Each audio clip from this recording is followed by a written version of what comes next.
माता पिता सबसे पहले हैं जो इतने दिनों तक मेरे साथ मेरे संघर्षों में कभी भी उन्होंने ये नहीं कहा कि अब छोड़ दो। अभी पटना में रहती है, उनका भी तीनों लोगों का 3 सिस्टर यहाँ पर हमारी है, तीनों का बहुत समर्थन रहा। साथ में पढ़ाने वाले जितने शिक्षकगण हैं, हमारे शिक्षक जितने भी शिक्षक मित्र हैं, आज तक कभी भी उनका भी ये न रहा कि कोई कॉम्पिटिशन रहेगा। देखिए, लव मैरिज तो नहीं करेंगे, करेंगे अरेंज मैरिज, लेकिन हमारी पूरी कोशिश होगी। माता पिता को ही तो अरेंज मैरिज होगा तो माता पिता की मर्जी से शादी होगी, तो दहेज हम पूरी कोशिश करेंगे पिताजी को दिमाग को ये समझाने का कि दहेज नहीं लेना है। अक्सर हम रजनी सर के पास आया करते थे और जब कभी भी कोई परीक्षा की समाप्ति होती थी, उसके बाद प्रश्न पत्र कैसे आए उसकी जानकारी लेनी होती थी या फिर कट ऑफ को लेकर के, तो सर बहुत बारीकी से उसको समझाया करते थे। लेकिन आज का इंटरव्यू हमारा खास इसलिए है क्योंकि कल तक एक शिक्षक थे और आज एसडीओ के पोस्ट पे तैनात होने वाले हैं, यानी कि इनका सिलेक्शन 67वीं में हो चुका है और एसडीओ पद पे तैनाती इनकी होगी। सबसे पहले सर बहुत बहुत बधाई आपको कि आपकी जो सफलता है, जो मेहनत है वो रंग लाया है। Thank you so much. आप लोग को लगातार समर्थन और सहयोग मिलता रहा और बस इस जर्नी में सभी का साथ मिला और सिलेक्शन आज हो गया। Thank you so much. दूसरा, सर का आज जन्मदिन भी है, तो जन्मदिन की भी ढेर सारी शुभकामनाएं और आप और ऊंचाई पर जाएं। Thank you so much. बस आप लोग का आशीर्वाद रहेगा, दुआ रहेगा तो आगे बढ़ेंगे हम लोग। सर, जिस तरीके से पढ़ाई का जो आपका रहा, स्टार्टिंग आपका करियर कैसे रहा सर? गांव के स्कूल से ही मेरी प्रारंभिक स्कूलिंग हुई थी। अरवल ज़िले के करपी हाई स्कूल से हमने मैट्रिक पास किया था और +2 के लिए हम आ गए थे गया में एएम कॉलेज गया से हम पास किए थे +2 और ग्रेजुएशन की परीक्षा हम गया कॉलेज गया से पास किए थे। और उसके बाद नालंदा ओपन यूनिवर्सिटी से हम ज्योग्राफी में पीजी किए और उसके बाद स्वामी विवेकानंद सुभारत यूनिवर्सिटी से दूसरा पीजी किए हिंदी साहित्य में। ये मेरी शैक्षणिक जर्नी रही है। सर, पढ़ाई को लेकर के अमूमन होते हैं कि हर पेरेंट्स पढ़ाते भी हैं, बहुत सारे पेरेंट्स हैं जो नहीं भी पढ़ाते हैं। और जैसे ही हमारे पास जैसी जानकारी है कि आप एक किसान के घर से आते हैं, एक फार्मर फैमिली से, और एक फार्मर फैमिली और माता जी आपकी शिक्षिका हैं, तो यूँ कह लें तो फैमिली बैकग्राउंड बहुत स्ट्रांग नहीं होने के बावजूद आपका ये सफलता का राज आप किसे देंगे? माता पिता सबसे पहले हैं जो इतने दिनों तक मेरे साथ मेरे संघर्षों में कभी भी उन्होंने ये नहीं कहा कि अब छोड़ दो। हमेशा बोला कि अगली बार ट्राई कर लो। फाइनल मेरा ये लगातार 56-59 में पहला इंटरव्यू दिया था, इतने दिनों के बाद सिलेक्शन मिला, लेकिन कभी भी उन्होंने नहीं कहा कि छोड़ दो। जब भी उन्होंने कहा कि चलो अगली बार देख लो, जो भी सहायता होगा सहयोग होगा हम लोग करेंगे। इसके बाद हम अपने परिवार के जितने भी मेंबर हैं, मेरे चाचा हैं, उन लोगों का भी बहुत समर्थन रहा। मेरी सिस्टर भी पटना में रहती है, उनका भी तीनों लोगों का 3 सिस्टर यहाँ पर हमारी है, तीनों का बहुत समर्थन रहा। साथ में पढ़ाने वाले जितने शिक्षकगण हैं, हमारे शिक्षक जितने भी शिक्षक मित्र हैं, आज तक कभी भी उनका भी ये न रहा कि कोई कंपटीशन रहेगा। हमेशा बोले कि आप पढ़िए, किसी भी तरह का दिक्कत होगा तो हम आपको हेल्प करेंगे। और सबसे पहले तो रंजीत सर को धन्यवाद देना चाहेंगे कि मेंस परीक्षा में आंसर राइटिंग में उनका बहुत बड़ा रोल रहा है। उन्होंने गाइड किया मुझे स्पेशली कि ऐसे करिएगा तो थोड़ा अंक बढ़ेगा। उस गाइडलाइन का परिणाम है कि मेंस में मुझे अच्छे अंक भी मिले हैं। इंटरव्यू का मार्क्स अभी जारी नहीं हुआ है, लेकिन मेंस का मार्क्स जारी हुआ है, अच्छे अंक मिले हैं। डीवाईएसपी पंकज जी हैं। हम एक्चुअली मेरी आदत थी एक, मैं रियल बात बताना चाहता हूँ कि मैं थोड़ी सी टाइम तो लगा पर मैं थोड़ा लापरवाह भी रहता था पढ़ाई को लेकर के। मैं पढ़ाता रह जाता था और आज तक पढ़ाया और कल मेंस दे दिया, कोई तैयारी नहीं। पहली बार पंकज जी ने हमें लगातार एक तरह डांट लगाया कि बताइए आप मेंस आपका एग्ज़ाम है, आप पढ़ा रहे हैं, आप थोड़ा 10 दिन जाके पढ़ भी लीजिए। वो डांट का परिणाम था कि हम 10 दिन जाके घर पे पढ़े, कुछ लिखे, सर का भी गाइडलाइन मिला। और जितने भी मेरे मुझसे जो भी, मैं एक भाग्यशाली व्यक्ति हूँ, चाहे छात्र जुड़ा या शिक्षक जुड़े, कोई जुड़ा, हमें बहुत प्यार मिला, बहुत ज़्यादा सहयोग मिला, सपोर्ट मिला, मोटिवेशन मिला माँ सरस्वती की कृपा से। तो उन सबका सहयोग का परिणाम है कि आज हम यहाँ इतने दिनों बाद, इतनी पेशेंस के बाद सेलेक्ट हो पाए हैं। इसलिए सबको मेरे तरफ से धन्यवाद, जो भी लोग का समर्थन रहा और आगे भी इनका प्यार मुझे मिलता रहे, ये मैं चाहूँगा। थैंक यू सर, एक हमने पहले भी सवाल किया आपसे कि एक फार्मर फैमिली से हैं और पिताजी किसान हैं। जिस समय आपका रिज़ल्ट आया होगा और पता चला होगा कि आप एसडीओ बन गए हैं, उनकी पहली प्रतिक्रिया कैसी थी सर?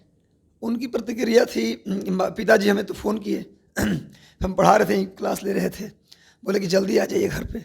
तो घर पे गए तो पिताजी फ़ोन से लोगों को बता रहे थे सिलेक्शन का न्यूज़, सभी रिलेटिव्स को जितने लोग थे। खुशी दिख रहा था चेहरे से, पहली बार इतने खुश मेरे पिताजी दिख रहे थे। मम्मी भी खुश थी, शिक्षिका है मम्मी, तो थोड़ा पेशेंस उनके अंदर होता है। लेकिन पिताजी किसान थे, बहुत खुश थे। और अब खुशी का कोई पैमाना नहीं है क्या खुशी है, लेकिन मुझे लग रहा था कि आज बहुत ज़्यादा खुश है मेरे पिताजी और पूरे परिवार खुश है। हम उसके बाद एक दिन घर भी गए तो मतलब बहुत ज़्यादा खुशी है घर में, हर लोग खुश है और एक बहुत दिनों के बाद सफलता मिली है। इसका एक बड़ा होता है, इंतज़ार के बाद जब कुछ मिलता है ना तो उसको लोग ज़्यादा एंजॉय करते हैं। सर एक अधिकारी के तौर पे क्या घर में पहले भी कोई और मेंबर अधिकारी बन के आए थे? जी बिल्कुल, हमारे दादाजी थे, फायर ऑफिसर थे, उनको 2 बार राष्ट्रपति अवार्ड भी मिला हुआ है, प्रेसिडेंट अवार्ड मिला है उनको 2 बार। यहीं पर फायर ऑफिसर थे, पटना में भी रहे, दरभंगा में भी रहे, गया में भी रहे। तो मेरे दादाजी खुद फायर ऑफिसर थे। और चाचा हमारे 3 मेरे चाचा हैं, तो उनको एक इंस्पेक्टर हैं बीएसएफ के अंदर और एक चाचा बीएसएनएल में हैं और बाकी एक चाचा दिल्ली में ही थे एमसीडी में। तो सभी लोग हमारे यहाँ एक तरह से गवर्नमेंट जॉब में थे, लेकिन दादाजी मेरे सबसे बेहतर पोस्ट पे थे। सबसे बड़ा सम्मानित था कि उनको राष्ट्रपति अवार्ड मिला हुआ था, तो ये चीज़ था। सर ये तो आपके घर की बात हो गई, लेकिन क्या जिस तरह से आप पदभार ग्रहण करेंगे, पढ़ाने की सिलसिला जिस तरह से रजनी सर का जारी है, आपका भी रहेगा? देखिए, अगर मैंने एक बहुत बड़ी घोषणा किया है हर जगह, पहले भी मेरी इच्छा थी, लेकिन भगवान ने मुझे कुछ एक पद दे दिया है। तो अब मेरी घोषणा है कि देखिए, हम पढ़ाते थे पहले पैसे लेकर के, चूँकि जीविका के लिए पैसे तो चाहिए था, लेकिन मेरी एक अंदर से इच्छा थी कि जब सेलेक्ट हो जाऊँ तो फ्री में बच्चों को पढ़ाऊँ। जो भी मेरे पास क्वालिटी है, चाहे मेरी पोस्टिंग मधुबनी में हो, सीतामढ़ी में हो, रोहतास में हो, अरवल तो मेरा डिस्ट्रिक्ट वहाँ तो होगा नहीं, जहानाबाद में हो, औरंगाबाद में हो, कहीं भी बिहार में सिलेक्शन हो, आसपास के जो गरीब बच्चे हैं, जो अधिकारी बनना चाहते हैं, कुछ बनना चाहते हैं, तो मेरी इच्छा थी शुरू से कि कम से कम सिलेक्शन हो जाए। तो हमको पैसे लेकर अब नहीं पढ़ाना, पढ़ाना तो है जीवन भर पढ़ाना है, लेकिन पैसे, फिर आपके चैनल से मैं बोल रहा हूँ, कभी नहीं पैसे लूँगा और मतलब जो भी करूँगा फ्री में करूँगा। और ऐसे बच्चों को मैं ज़रूर हेल्प करूँगा जिनके पास पैसे भी नहीं हैं, पढ़ना चाहते हैं, आगे बढ़ना चाहते हैं, पैसे नहीं है, लेकिन पैसा के कारण उनका जो टैलेंट है ख़त्म हो रहा है, उनको हम आगे बढ़ाने की कोशिश करेंगे। ये हमारी इच्छा थी। तो पढ़ाने का सिलसिला जारी रहेगा, बस इस फॉर्म में जारी रहेगा, उसका कोई कमर्शलाइजेशन नहीं होगा। सिर्फ और सिर्फ उन बच्चों को, चूँकि हम उस गरीबी को देखे हैं, उस पीड़ा को देखे हैं, झेले हैं उस पीड़ा को, इसलिए हम नहीं चाहते कि मेरे नज़र में जो बच्चा है वो उस पीड़ा को झेले। सैलरी से पैसा देना पड़े मैं दे दूंगा, खुद पढ़ाना पड़े पढ़ा दूंगा, लेकिन मैं उसे उस पीड़ा को, मेरे सामने अगर वो पीड़ा आएगा तो उसे मैं उस पीड़ा में रहने नहीं दूंगा। सर ने बताया कि सिलेक्शन होगा तो हो गया है, तो बच्चों को जो इनके हिसाब से जो लगेगा कि गरीब तबके के उन्हें पढ़ाएंगे। सर इतनी बड़ी पोस्ट मिले आपको, बिहार है, बिहार में दहेज बहुत मायने रखता है, क्योंकि होता है ना कि अपना जो बल दिखाना होता है, यूँ कह ले तो सम्मान जो होता है समाज में, इससे बढ़ता है। तो दहेज के लिए क्या कहेंगे? क्या सर मोटी रकम लेंगे या फिर लव मैरिज करेंगे? देखिए, लव मैरिज तो नहीं करेंगे, करेंगे अरेंज मैरिज, लेकिन हमारी पूरी कोशिश होगी, माता पिता को ही तो अरेंज मैरिज होगा तो माता पिता की मर्जी से शादी होगी। तो दहेज हम पूरी कोशिश करेंगे पिताजी को, दिमाग को ये समझाने का कि दहेज नहीं लेना है। दहेज का हम शुरू से खिलाफ रहे हैं और दहेज प्रथा, मैं तो संदेश देना चाहूँगा कि जितने भी माता पिता हैं बिहार के, वो सभी लोग, या लड़की के पिता से को भी मैं संदेश देना चाहूँगा कि आप भी दहेज देने के खिलाफ रहें। दहेज लेने वाला तो लेता ही दहेज है, लेकिन दहेज देने वाला भी कहीं ना कहीं दोषी होता है। तो दहेज लेना देना दोनों बुराई है, दहेज बिल्कुल ही उसके मैं खिलाफ हूँ और मैं पूरी कोशिश करूँगा, दम लगा दूँगा कि हमारे जो विवाह हो एक आदर्श विवाह के टाइप पर हो, जिसमें हम कोई दहेज ना लें, बिना दहेज की शादी करें। और मैं ऐसा नहीं कि मैं एक्टिंग कर रहा हूँ, चैनल पे आ गया और इसलिए मैं, होता कि स्क्रीन पे आने के बाद आदमी कुछ और बोल जाता है और बाद में कुछ और बोल जाता है। और मैं बिहार का हूँ, बगल का डिस्ट्रिक्ट अरवल है, बहुत दूर भी नहीं है। आप सुनेंगे तो तुरंत पहुँच जाइएगा अपना लेकर के कि भाई आप तो बोले थे हम मेरे चैनल पे, झूठ क्यों बोल दिए थे आप। हमें प्रॉमिस करते हैं कि मैं दहेज पूरी कोशिश करूँगा कि दहेज ना लूँ, और जब भी शादी होगी हमारी तो अरेंज ही होगी, लव मैरिज नहीं होगी। सर आप शुरू से बहुत डेवलप रहे हैं, बातचीत के दौरान भी ऐसा लगा कि लड़कियों को भी मोटिवेट करते रहे हैं। शादी करने की बात तो आपने की है, लड़की क्या नौकरी वाली चाहेंगे या फिर हाउसवाइफ? अब इसमें इसमें कोई चॉइस नहीं है मेरा कि हाउस वाइफ मिले या नौकरी वाली मिले, कोई भी। मैं लड़कियों के और मैं अपने घर की महिलाओं को हम फेवर में हमेशा रहते हैं कि जॉब करें, क्योंकि नारी जब जॉब करती है ना तो वो सशक्त होती है, उसके हाथ में अपने पैसे होते हैं, अपना गाड़ी होता है, डिपेंड नहीं होती।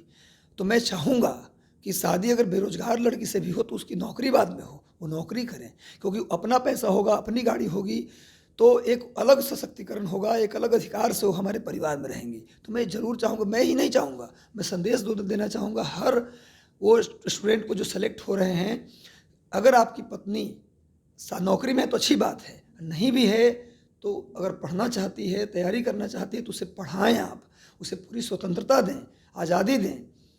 कुछ लोगों में ये भ्रम है कि पत्नी नौकरी वाली होगी तो घर में इज्जत नहीं करेगी, नौकरी वाली होगी तो पुरुषवादी मानसिकता से ग्रसित लोग हैं, पर ये गलत है। लोग आपकी इज्जत वो अपने पैसे से नहीं करती, वो प्रेम से लोग आपका इज्जत करता है। कोई भी व्यक्ति जो प्रेम से आपको इज्जत दे देगा, पैसे और नौकरी से आपको इज्जत नहीं मिलेगा। इसलिए हर घर की नारी को आगे आना चाहिए, देश की आधी आबादी को बाहर निकलना चाहिए और राज्य की और देश की इकनॉमी में योगदान देना चाहिए। अब आपके घर की भी इकनॉमी में योगदान देगी, नौकरी करेगी तो घर की भी इकनॉमी तो बूस्ट होगा आपका। तो इसलिए हमारा कोई ऐसा चॉइस नहीं है, लेकिन नौकरी हो जाएगा, शादी हो जाएगी तो नौकरी, अगर पत्नी चाहेगी कि नौकरी करे तो मेरे तरफ से कोई दिक्कत नहीं है, नौकरी वाली मिल गई तो कोई बात तो भी कोई दिक्कत नहीं है। आइए पिताजी हमारे डिसाइड करेंगे कहाँ करना है। सर जिस तरीके से आपने हर कुछ बेबाकी से रखा है, लेकिन अब आते हैं करियर को लेकर के, स्टूडेंट्स को लेकर के, क्योंकि आपने आप कोचिंग पढ़ाते थे, स्टूडेंट्स को पढ़ाते थे, रात रात भर हमने देखा है कि आप मैराथन क्लास चलाते थे, फिर जाके सुबह में परीक्षा की तैयारी। स्टूडेंट्स कैसे तैयारी करें जो आपकी तरह वो भी एक सफल इंसान बन सके?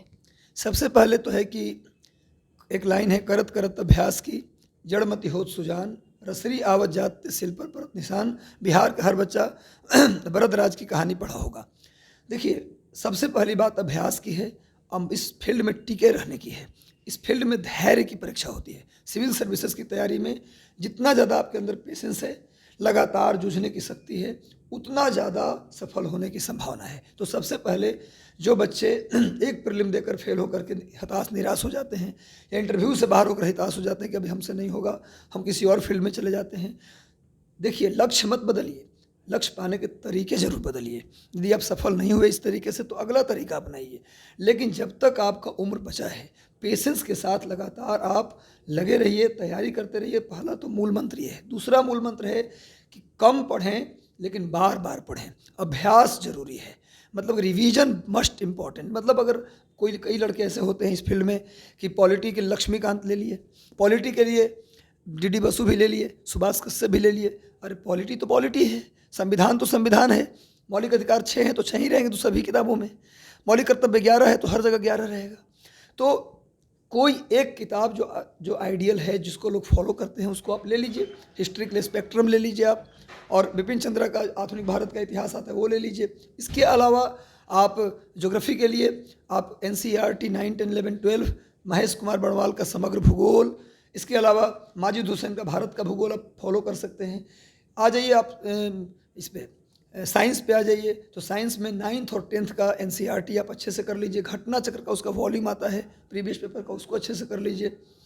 करंट अफेयर के लिए, चूँकि अब जो करंट आ रहा है BPSC के अंदर, वो करंट बहुत स्टैंडर्ड करंट आ रहा है, तो उस करंट के लिए आप विजन IAS का या फिर दृष्टि IAS का करंट अफेयर, दोनों इंग्लिश मीडियम हिंदी मीडियम दोनों में उपलब्ध है, आप उसे फॉलो कर सकते हैं। चूँकि अब जो करंट अफेयर है वो करंट अफेयर अब प्रीलिम में भी इतना एडवांस और वन लाइनर नहीं आ रहा है, पूरा कहानी टाइप का आ रहा है। तो मेंस में भी, प्रीलिम में भी बड़ी डायनामिक पेपर हो चुका है।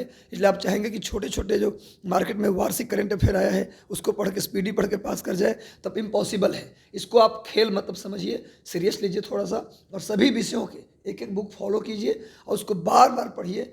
ये मेरा बच्चों से ये सजेशंस है। एक बात और, मेंस की तैयारी के लिए, चूँकि मेंस में अब ऑप्शनल नहीं है, ऑप्शनल हटा दिया गया, मतलब उसको क्वालिफाइंग कर दिया गया।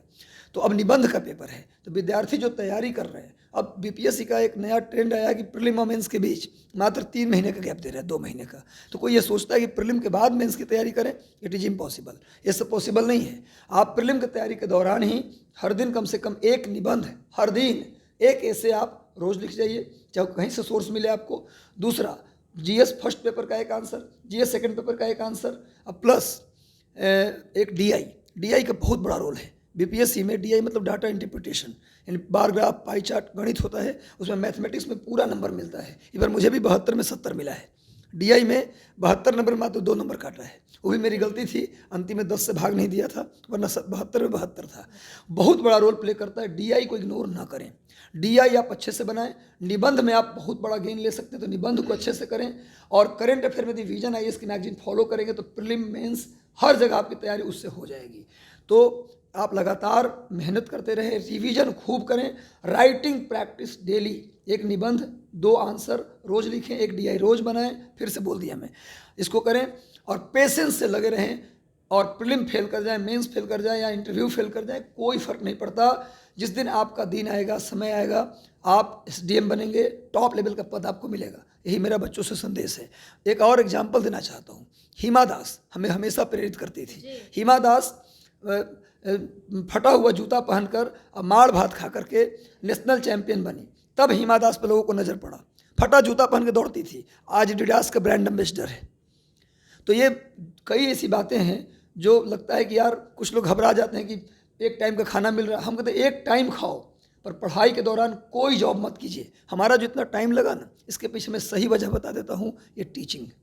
अगर मैं पढ़ा न रहा होता, केवल पढ़ रहा होता, संघर्षों में रहता, तो शायद आज से 10 साल पहले सेलेक्ट हो गया होता बीपीएससी। सर सही है कि जैसा 2010 से आपने 2023 की बात की, 13 साल यहाँ नहीं है। सर क्या इस 13 साल में कभी नहीं लगा आपको कि नहीं पढ़ाई छोड़ देना चाहिए, नौकरी छोड़ देनी चाहिए, नौकरी होना नहीं है, फ्रस्ट्रेशन आ जाता आदमी के अंदर कि नहीं अब छोड़ देना चाहिए, क्योंकि घर से ज़्यादा समाज का ताना हो जाता है कि फालतू पढ़ रहा है, कुछ करना उना है नहीं इसको? देखिए, लक्ष्य छोड़ने का तो मेरे विचार कभी मन में नहीं आया। हाँ, लेकिन ये विचार जरूर आता था कि इस बार सिलेक्शन न हुआ तो पढ़ाना छोड़ देंगे। सबसे ज़्यादा विचार यही आता था कि इस बार नहीं हुआ तो पढ़ाना छोड़ देंगे, रात दिन पढ़ेंगे। लक्ष्य छोड़ने का विचार हमको कभी आया ही नहीं, कभी नहीं आया। इसमें सबसे बड़ी बात थी कि मेरे गार्जियंस, जो आप बोले कि ताने लोग मारते, ताना हमको नहीं मिला कभी भी समाज में। हाँ, एक चीज़ के लिए ताना मिलता था कि शादी कर लो, पढ़ने के लिए ताना, सिलेक्शन के लिए ताना, पढ़ाई छोड़ दी इसके लिए कभी ताना नहीं मिला। हमेशा परिवार के सारे लोग, मेरे चाचा थे बीएसएनएल में, हमेशा बोलते थे कि तैयारी करो, अगली बार देखो। मेरे पिताजी तो हमेशा बोलते थे, कभी भी जैसे फेल रिजल्ट आ जाता था, नहीं हुआ तो पिताजी बोलते थे अगली बार देख लो। कभी भी उनके चेहरे पर सिकन नहीं आता था, दुख नहीं दिखाते थे वो। उसका परिणाम आज देखने को आज उसी का परिणाम है कि लक्ष्य में कभी नहीं भूला और छोड़ने का मन में विचार भी नहीं आया। हाँ, जब फेल करता था तो गुस्से में पढ़ाना छोड़ देंगे, इस बार बोल देंगे, जवाब दे देंगे कोचिंग के हेड को कि अब नहीं आ रहे कल से हम, पर ऐसा होता नहीं था, आदत थी। इसलिए मैं बच्चों को राय दिया कि एक टाइम खाओ, एक शर्ट को 3 साल चलाओ, लेकिन रात दिन केवल जब तक सिलेक्शन ना हो जाए आपका, पढ़ते रहो, लगे रहो। अंतिम में हो जाए कि अब नहीं होगा तभी कोई जॉब या इधर उधर देखो। सर ऐसे बीपीएससी की या यूपीएससी दोनों की ही बात कर ले तो क्रैक करने के लिए कितने घंटे पढ़ाई करने चाहिए? क्योंकि बहुत से स्टूडेंट्स कहते हैं सारा दिन पढ़ना चाहिए, 24 घंटा में 18 घंटा पढ़ना चाहिए या कम पढ़ना चाहिए। बहुत स्टूडेंट्स हौच-पौच रहते हैं कि करें क्या? देखिए, 18 घंटे पढ़ना पॉसिबल तो मुझे लगता है, जब 18 घंटे आप पढ़ेंगे तो खाना कब खाएंगे, स्नान कब करेंगे, सोएंगे कब? तो मुझे लगता है कि एक बेवकूफ़ी वाला बात है। 18 घंटे पढ़ लेना रोज़, ये महा बेवकूफ़ी भरा ये बात है। लेकिन हाँ, 10 घंटे, देखिए घंटे में पढ़ाई तो ऐसे मुझे लगता है कि वो भी एक बेमानी सी बात है, लेकिन आप एवरेज 10 घंटे पढ़ेंगे ना तो आपके सारे सेगमेंट कंप्लीट हो जाएंगे। आप एक टारगेट लीजिए रात को सोने से पहले कि कल हमको क्या करना है। कल हमें प्रीलिम निकालना है तो प्रीवियस पेपर बनाना बहुत ज़रूरी है। प्रीलिम के लिए प्रीवियस पेपर पर कमांड होना बहुत ज़रूरी है, अब प्लस करंट अफेयर पर कमांड होना ज़रूरी है। तो रूटीन बनाइए, कल सुबह जगेंगे तो 10 बजे से पहले हमको करंट अफेयर 2 घंटे पढ़ लेना है, 2 घंटे प्रीवियस पेपर लगा लेना है, फिर खाना वाना खाकर 1 आध घंटे दोपहर में सोकर फिर जगेंगे तो हमको एनसीईआरटी किताब पढ़ लेनी है। उसके बाद हमको ये कर, रात में टारगेट लिख लीजिए, इतने चैप्टर एनसीईआरटी का, इतने एमसीक्यूज, इतने करंट अफेयर, टारगेट लिखिए। और टारगेट आप 8 घंटे में अचीव करो या 10 घंटे में करो या 12 घंटे में करो, क्या फ़र्क पड़ता है। तो ये है कि टारगेट अचीव कीजिए, न कि टाइम अचीव कीजिए। सर हमारा एक आखिरी सवाल रहेगा कि 69th के मेंस के रिजल्ट बचे हुए हैं, 17th के जो ये है फाइनल पूरा पूरा सिलेक्शन है। स्टूडेंट्स क्या करें, कैसे करें जो उनका भी सिलेक्शन आपकी तरह हो जाए? 69th वाले बच्चों के लिए पहले बता दूं मैं, 69th का मेंस 1 महीने के बाद हो जाएगा। जस्ट 1 महीने बचे हैं उनके पास, तो उनको अब मैक्सिमम टेस्ट सीरीज देना चाहिए। टेस्ट पेपर पर पूरा फोकस करें, कम से कम हफ्ते में 2 टेस्ट जीएस का दें और 2 टेस्ट निबंध का दें। तो टेस्ट सीरीज कोई भी कोचिंग में कहीं भी टेस्ट हो रहा है, टेस्ट पेपर वो जरूर ज्वाइन करें। डीआई, सबसे बड़ा रोल डीआई का है। जिसका डीआई गलती मतलब उसका सिलेक्शन नहीं हो रहा। डीआई मतलब कि डाटा इंटरप्रिटेशन, खासकर बार ग्राफ और पाई चार्ट, यही दोनों आता है। आप डीआई के लिए एल के झा का बुकलेट आता है या फिर अरिहंत का बुकलेट आता है, उसको आप फॉलो कर सकते हैं। डेली कम से कम 2 डीआई आप बनाएंगे। डेली कम से कम फर्स्ट पेपर का एक आंसर, सेकंड पेपर का एक आंसर, प्रीवियस पेपर से पूछा हुआ क्वेश्चन, और प्लस एक निबंध है, एक ऐसे आप डेली लिखिए। और यदि आपके सीनियर्स कोई आपके पास उपलब्ध हों, सीनियर्स से या टीचर से उसको रोज़ चेक करवाइए। हो सकता है आप बहुत गंदा लिखते हों, फिर भी शर्माइए मत। गंदा होगा, कटेगा, फिर सुधरेगा, लेकिन लिखना ना छोड़िए। 1 महीने में जितना लिख सकते हैं लिखिए। पढ़ने का काम भी करिए, लेकिन पढ़ने में केवल करंट अफेयर पढ़िए। करंट अफेयर्स को फोकस कीजिए पढ़ाई के लिए, बाकी केवल आप लिखने को फोकस कीजिए यदि बनना चाहते हैं तो। 69वीं के लिए 17वीं बीपीएससी का अगले महीने वैकेंसी आएगा, उसका हो सकता है अप्रैल मई में पेपर हो। तो प्रीलिम मेंस इंटरव्यू का अगर देखा जाए तो प्रीलिम निकालने के लिए मैंने अभी कहा कि सभी स्टेट का, हिंदी बेल्ट के जितने स्टेट हैं, Chhattisgarh, Jharkhand, Bihar, UP, MP, Uttarakhand, Rajasthan, Hindi belt के जितना पीसीएस है, उनका प्रीवियस पेपर वो अच्छे से करें, मतलब एकदम याद कर ले उसको। अब मान लीजिए यूपी बनाएंगे तो यूपी स्पेशल छोड़ देंगे, झारखंड बनाएंगे तो झारखंड स्पेशल छोड़ देंगे, कॉमन जो जीएस आता है उसको कर लेंगे। तो अगर हिंदी बेल्ट के सारे पीसेस के पेपर यदि आपका कंप्लीट है, करंट अफेयर पे कमांड है, इतने से आपका प्रीलिम्स श्योर हो जाएगा। लेकिन साथ में जब आप क्वेश्चन लगाएंगे तो जो टॉपिक आपको उसमें लगेगा कि टॉपिक मेरा कमज़ोर है, तो उसको आप एनसीईआरटी से, जो भी रेफरेंस बुक आपके पास है, उस टॉपिक को आप जाके पढ़ लीजिएगा। ये प्रीलिम का हो गया। मेंस के लिए मैंने कहा कि विजन आईएएस या फिर दृष्टि आईएएस का करंट अफेयर कोई एक फॉलो कीजिए और करंट को भी बार बार आप पढ़ जाइए। इसके अलावा प्रीवियस पेपर में जो अभी तक सवाल आए हैं मेंस में, सॉल्व, केबीसी नैनो की बहुत अच्छी किताब आती है, उसको भी कर सकते हैं। फिर संदर्भ का भी आता है, तो आप ले लीजिए कोई भी एक सॉल्व पेपर, आप पूरा प्रीवियस पेपर को कम से कम 2 बार पढ़ जाइए और 1 बार लिख जाइए। और डीआई तो बनाना ही है, अभी से ही बनाते रहिए। इसके अलावा इंटरव्यू का फाइनल सेशन होता है हर जगह, 69वीं को भी इंटरव्यू देना होगा, 17वीं को भी देना होगा। तो साक्षात्कार की बात करें तो साक्षात्कार की तैयारी के लिए सबसे पहले तो पर्सनैलिटी आपका है, फर्स्ट पर्सनैलिटी, फर्स्ट लुक, उस पर ध्यान दीजिए। ड्रेस सेंस पर ध्यान दीजिए, अपने बैठने उठने के ढंग पर ध्यान दीजिए। और सबसे बड़ी बात होती है इंटरव्यू में कि आप ईमानदारी रखें। यदि आपसे कोई प्रश्न पूछा जाता है तो उस प्रश्न का उत्तर यदि आपको नहीं पता तो आप सीधे बोल दीजिए, सॉरी सर, मैं इसे रिकॉल नहीं कर पा रहा हूँ। और आप इंटरव्यू के लिए सबसे ज़्यादा ज़रूरी है कि जो आपका ऑप्शनल पेपर है और जो आपका ग्रेजुएशन पेपर है उसको आप अच्छे से तैयार कर लीजिए, क्योंकि वहाँ पर उनकी मर्जी होती है कि वो ग्रेजुएशन से पूछे कि ऑप्शनल से पूछें। तो ग्रेजुएशन पेपर, ऑप्शनल पेपर को अच्छे से करें। इन दोनों में से कोई एक से आपको पूछेंगे। अब प्लस आप हॉबी को भी तैयार कर लें। और जब आप सिविल सर्विसेज की तैयारी में आते हैं तो आप इंटरव्यू जब कॉल होता है तब आप मौक देने आते हैं, ऐसा ना करें। आप समझे कि आप अधिकारी हैं, अपनी चाल ढाल बोल चाल वैसा ही रखें। आदत में जब आ जाएगा सारी चीज़ें तो तैयारी करने की ज़रूरत ही नहीं होगी। तैयारी तो कब करना पड़ता है, जब हमारी आदतें बदल जाती हैं, फिर आदत सुधारते हैं आके मौका दे करके। तो ऐसा ना करें। आप अधिकारी हैं तो थोड़ा अधिकारी की तरह लगिए कि हम भविष्य के ऑफिसर्स हैं, उसी तरह सोचिए, उसी तरह लिखिए, उसी तरह बोलिए। इसका बड़ा प्रभाव आपके सिलेक्शन पर पड़ेगा। उन पेरेंट्स के लिए क्या मैसेज देंगे जो आज के ज़माने में बहुत पैसा जमा करना चाहते हैं, हर जगह ज़मीन खरीदना, बिल्डिंग खरीदना, मतलब अकूत पैसा जमा करना, लेकिन बच्चों को नहीं पढ़ा पाते हैं। तो बच्चों को पढ़ाना कितना अहम है आज के ज़माने में, आप बता दीजिए। एक लाइन है, पूत कपूत क्यों धन संचय, अब पूत सपूत तो क्यों धन संचय। धन संचय से ज़्यादा जरूरी एजुकेशन है। यदि आपका बच्चा पढ़ेगा तो नो डाउट आप जितना बना रहे हैं उससे दुगना चौगुना बना ले। यदि आपको उस धन के चक्कर में कुछ नहीं कर पाया तो उस धन का कोई मतलब नहीं है। मैं एक एग्जाम्पल देना चाहता हूँ। इंद्रजीत महथा आईपीएस हुए 111वीं रैंक थी, 2007 बैच, एक साल रणजीत सर से पहले का लड़का। वो उनके पिताजी के पास 2 बीघे ज़मीन थी, 1.5 बीघे ज़मीन वो बेच दिए पढ़ाने के लिए। मीडिया वाले ने पूछा कि आप अपना 1.5 बीघा ज़मीन बेच दिए, ये नहीं लगा आपको कि इतना कम ज़मीन अब बचा है, आधा बीघा, तो उसमें बच्चा मेरा क्या करेगा। रिस्क ले रहे थे आप? तो बोले कि मेरे पिताजी मेरे मरने के बाद हमको ज़मीन दिए, हम इसको मरने के बाद देते। सोचे मरने के बाद क्यों दें, अभी ये दे देते हैं, रहेगा तो बेटा का, नहीं रहेगा तो बेटा का, अभी 2 बीघा ज़मीन में कर क्या लेगा। तो कहने का मतलब है कि आप उन, खासकर लड़कियों के माँ बाप, लड़के तो लड़ाई करके अपनी पढ़ाई जारी भी रख लेते हैं, ट्यूशन पढ़ा के, बगावत करके, लेकिन लड़कियों के ऊपर सिर्फ पिताजी नहीं, जितने रिलेटिव्स हैं, 25 साल पार होती है लड़की, उसे विवाह करने का प्रेशर देते हैं। लेकिन टॉप 10 में देखिए कई लड़कियां हैं, 4 लड़की है। तो मैं लड़की के पिता से खास करके बोलूँगा कि हमारे राज्य की बेटियाँ किसी से कम नहीं हैं। हमारे राज्य की बेटियाँ फाइटर जेट उड़ा रही हैं। तो वो दिन दूर नहीं जब सेना में हर जगह हमारे राज्य की बेटियां आगे बढ़ेंगी, और बढ़ भी रही हैं। शिक्षक भर्ती में देखिए लगातार लड़कियों का सिलेक्शन हुआ है। यूपीएससी टॉपर्स इस बार दोनों बिहार से, फर्स्ट रैंक सेकंड रैंक दोनों लड़की बिहार से। तो मैं सभी माता पिता से कहूँगा कि बेटियां अगर पढ़ना चाहती हैं, दिल्ली जाना चाहती हैं, इलाहाबाद पटना आना चाहती हैं, प्लीज़ हाथ जोड़ के विनती है, कम से कम 30-32 साल तक तो उनको, जब तक आईएएस का अटेम्प्ट होता है 32 साल तक तो उनको प्लीज़ मत बोलिए।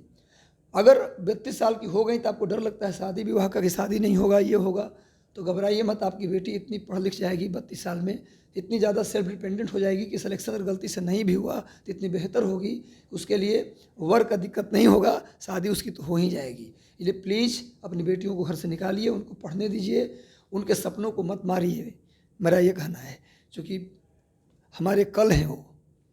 एक बार पुनः बधाई आपको, और हम चाहेंगे कि आपका सिलेक्शन यूपीएससी में भी हो और हम एक बार फिर से इसी जगह पर आए और उस समय आपका फिर से हम एक आईएएस के तौर पे इंटरव्यू लें। तो पुनः बहुत बहुत शुभकामनाएं आपको। Thank you so much. बस ऐसे ही सहयोग और प्यार आप लोग का बना रहे। Thank you. तो सुना आपने कि जो कैरियर की स्टार्टिंग थी रजनीश सर की, उन्होंने साफ तौर पर बता दिया कि 2010 से 2023 लगभग 13 साल स्ट्रगल किया इन्होंने। एक किसान परिवार से आ रहे थे, पिताजी किसान थे, माताजी शिक्षिका थी, और ये भी एक बतौर शिक्षक स्टूडेंट्स को पढ़ाते थे। रात रात भर मैराथन क्लासेस कराते थे, उन लोगों को पढ़ाते थे और बीपीएससी का ही कोर्स करवा रहे थे। और आज इनका खुद का सिलेक्शन एसडीओ पे हो गया है, तो इससे बड़ी और खुशी क्या होगी। साथ ही साथ 69th के जो अगले जो मेंस होने वाले एक माह में, उसको लेकर के भी बता दिया तैयारियां कैसी करनी है, और 70वीं जो परीक्षा होनी है उसको लेकर के भी सारा कुछ बताया कि कौन से बुक पढ़ने हैं जिसमें आपका सिलेक्शन हो जाए, क्या करें, कितने घंटे पढ़े, और सारा जो श्रेय है। सबसे बड़ी खासियत है कि इन्होंने बहुत बड़ी घोषणा की है कि जैसे ही इनका सिलेक्शन हुआ तो गरीबी देखी है, पैसे का अभाव देखा है, तो जिस क्षेत्र में भी इनकी तैनाती होगी वहाँ के बच्चे को फ्री ऑफ कॉस्ट पढ़ाएंगे। ज़रूरत पड़ी तो अपने पॉकेट से भी पैसा लगाएंगे, लेकिन बच्चों को शिक्षित करेंगे, खास करके उन बच्चों को जो अधिकारी बनना चाहते हैं। तो बेहद ही संघर्षपूर्ण इनका जर्नी रहा, लेकिन आज सफलता का जो राज था। कैसे पटना से अंकिता सिंह की रिपोर्ट।